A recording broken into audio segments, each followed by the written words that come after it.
Saludos cordiales, mi nombre es Catherine Briceño, estudiante del quinto año de Derecho de la Universidad Valle del Monboy, y en esta oportunidad vamos a abordar los temas 17 y 18 de la Cátedra de Derecho Internacional Privado, comenzando con el régimen de los bienes en el Derecho Internacional Privado. Y hay que señalar que cuando de bienes se trata en el Derecho Internacional Privado existe un principio, y es que los bienes se rigen por la ley del lugar donde están situados.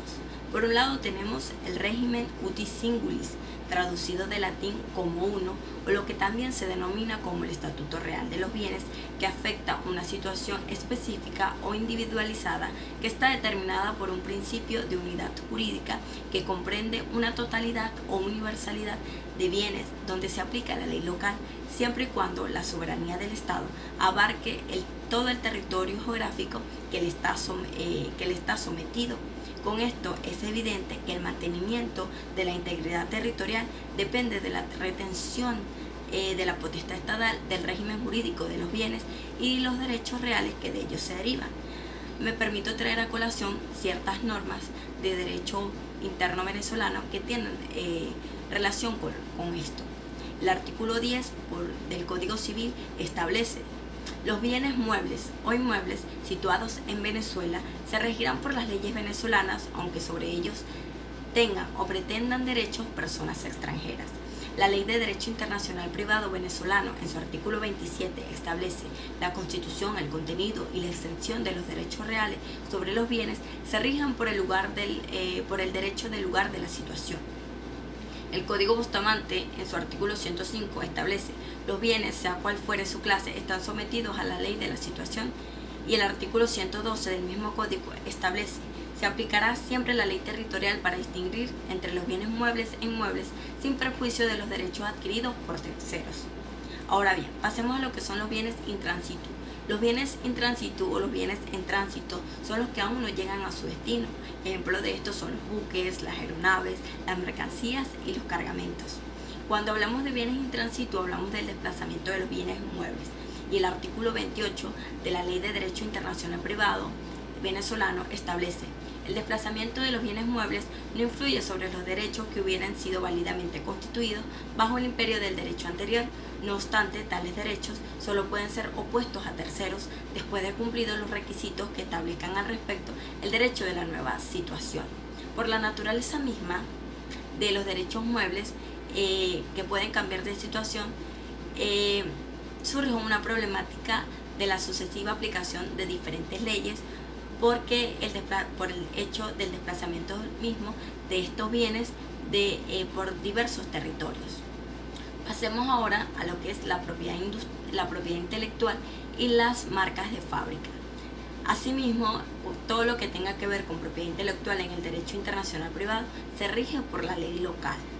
Y el artículo 108 del Código Bustamante señala: la propiedad industrial, la intelectual y los demás derechos análogos de la naturaleza económica que autorizan el ejercicio de ciertas actividades acordadas por la ley se consideran situados donde se hayan registrado oficialmente, y subráyese registrado, porque esto vamos a hablar en las marcas de fábrica. Y las marcas de fábrica son todos aquellos signos que se utilizan para distinguir los bienes y servicios de una empresa de la otra. Y todos los derechos relativos a las marcas de fábrica son territoriales, es decir, que son válidos en el territorio donde hayan sido registrados, y para que tengan protección en los diferentes países tienen que registrarse en esos países.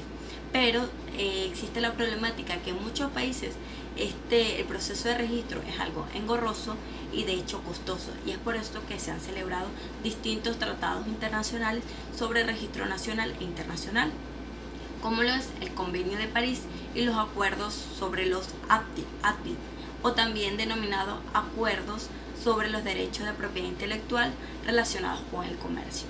Pasemos ahora a lo que son las obligaciones en el derecho internacional privado. Dentro de las obligaciones tenemos las obligaciones que tienen como fuente el contrato o el principio de la autonomía de las partes. Asimismo tenemos las obligaciones que nacen sin convención, la ex lege, el quasi ex contratu y el ex delito.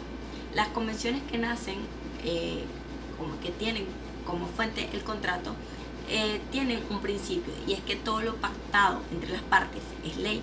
Asimismo, el principio de la autonomía de las partes le otorga la facultad a estas a que determinen cuál será la ley que regulará dicho contrato.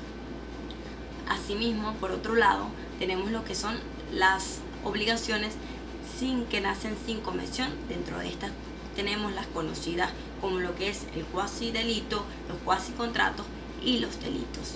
Asimismo, tenemos la ex lege.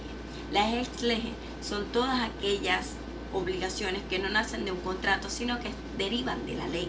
Tal es el caso como la obligación de la responsabilidad de crianza en materia de niños, niñas y adolescentes.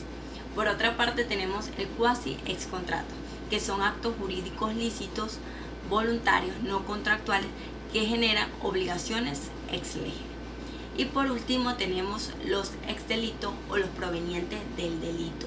Y el artículo 32 de la Ley de Derecho Internacional Privado señala, de Derecho Internacional Privado Venezolano señala, los hechos ilícitos se rigen por el lugar donde se han producido sus efectos.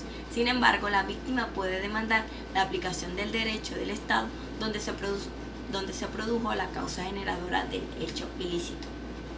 Hay que destacar que, atendiendo la disposición de esta normativa, los sistemas que entienden la responsabilidad penal no persigue el castigo, sino que se centra su atención en la víctima y que ésta tenga una justa indemnización. Muchísimas gracias.